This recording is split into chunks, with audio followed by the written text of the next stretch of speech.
வணக்கம் நண்பர்களே, இது பழமையை தேடும் புதுமை விரும்பி. இன்றைக்கி நம்ம பார்க்க போகிற சமையல் சிக்கன் சுக்கா வறுவல். இது எப்படி சுவையாக செய்கிறதுன்னு இந்த வீடியோக்குள்ளே போய் பார்க்கலாம். அதுக்கு முன்னாடி நம்ம சேனலுக்கு நீங்கள் புதுசாக இருந்தால் கீழே இருக்க சப்ஸ்கிரைப் பட்டனை ப்ரெஸ் பண்ணிவிடுங்க. கூடவே இருக்க பெல் ஐக்கானை கிளிக் பண்ண மறந்துடாதீங்க. இப்போ வாங்க வீடியோக்குள்ளே போகலாம். இந்த சுக்கா வறுவல் செய்கிறதுக்கு முதல்ல ஸ்டவ் ஆன் பண்ணி ஒரு கடாயை வச்சுட்டு அதில் 3 ஸ்பூன் எண்ணெய் எடுத்துப்போம். இப்போ எண்ணெய் சூடானதும் 2 பிரிஞ்சி இலை, ஒரு பட்டை, 3 கிராம்பு ஆட் பண்ணிப்போம். கூடவே பொடியாக நறுக்குன 2 பெரிய வெங்காயத்தை சேர்த்துக்கலாம். சுவைக்கு தேவையான அளவு கல் உப்பு சேர்த்துருக்கேன். அது கூட ஒரு கைப்பிடி அளவு கறிவேப்பிலை, கூடவே பொடியாக நறுக்குன 2 பச்சை மிளகாயை சேர்த்துப்போம். இப்போ இந்த வெங்காயம் பொன்னிறமாற அளவுக்கு இதை நல்லா வதக்கிடுவோம்.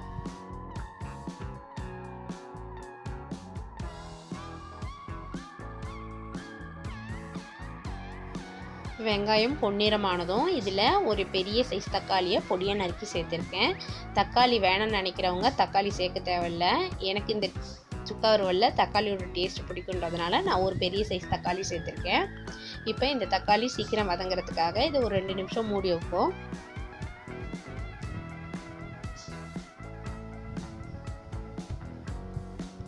இப்போ 2 நிமிஷம் ஆயிடுச்சு. பாருங்கள், தக்காளி நல்லா வதங்கியிருக்கு.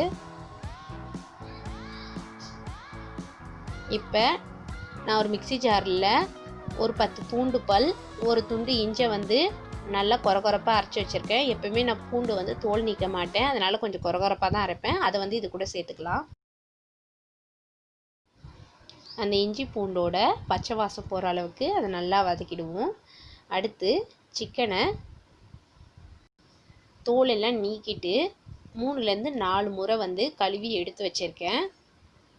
இப்போ சிக்கன் அது கூட ஆட் பண்ணிடலாம்.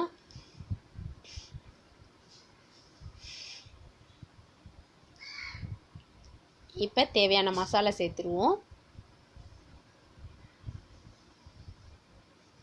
2 ஸ்பூன் அளவு மிளகாய் தூள். ஏன்னா இந்த சிக்கன் சுக்கா கொஞ்சம் காரசாரமாக இருந்தால் தான் டேஸ்ட்டு சூப்பராக இருக்கும். அதனால் 2 ஸ்பூன் அளவு மிளகாய் தூள் சேர்த்துருக்கேன்.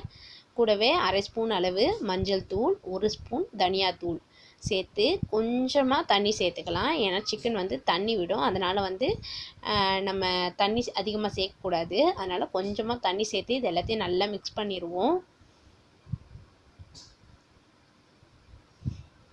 மிக்ஸ் பண்ணிவிட்டு நம்ம பாருங்கள், தண்ணி கம்மியாக சேர்த்தோம், அப்பயும் தண்ணி இருக்குது. இப்போது 1 ஸ்பூன் அளவு கரம் மசாலா, 1 ஸ்பூன் மிளகுத்தூள். நம்ம ஆல்ரெடி மிளகாய் தூள் வேறு சேர்த்துருக்கோம், அதனால் மிளகுத்தூள் கொஞ்சம் பார்த்து சேருங்க. சுக்காவில் எப்போயுமே மிளகுத்தூள் சேர்த்தா தான் டேஸ்ட்டு நல்லாயிருக்கும். அதனால் மிளகுத்தூள் 1 ஸ்பூன் அளவு சேர்த்துருக்கேன். இப்போ இது எல்லாத்தையும் நல்லா மிக்ஸ் பண்ணிவிட்டு இதை ஒரு 10லேருந்து 15 நிமிஷத்துக்கு லோ ஃப்ளேமில் மூடி வச்சு அப்படியே வேக விடுவோம்.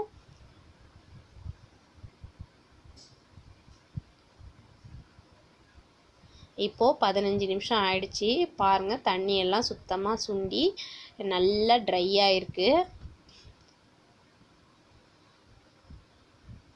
எண்ணெய்லாம் பிரிஞ்சு எவ்வளோ சூப்பராக வந்திருக்கு பாருங்கள். ஸோ ஃபைனலாக இது கூட கொத்தமல்லி பொடியாக நறுக்கி அதை சேர்த்துப்போம். நல்லா சூடான சாதத்துக்கு வெறும் சாம்பார் வச்சு இந்த சுக்கா வறுவல் சேர்த்து சாப்பிடும்போது அப்படி ஒரு டேஸ்ட்டில் செம்ம காம்பினேஷனாக இருக்கும். ஸோ ஃப்ரெண்ட்ஸ், நீங்களும் இந்த சிக்கன் சுக்கா வறுவலை இந்த மெத்தடில் உங்கள் வீட்டில் ட்ரை பண்ணி பாருங்கள். ட்ரை பண்ணி பார்த்துட்டு எப்படி இருந்ததுன்னு எனக்கு கமெண்ட் செக்ஷனில் சொல்லுங்கள். உங்களுக்கு இந்த ரெசிபி பிடிச்சிருந்ததுன்னா இந்த வீடியோவை லைக் அண்ட் ஷேர் பண்ணுங்கள். மறக்காமல் பழமையை தேடும் புதுமை விரும்பி சேனலை சப்ஸ்கிரைப் பண்ணுங்கள். வெளி உணவை தவிர்ப்போம், வீட்டு உணவை உண்போம், ஆரோக்கியமாய் வாழ்வோம். நன்றி.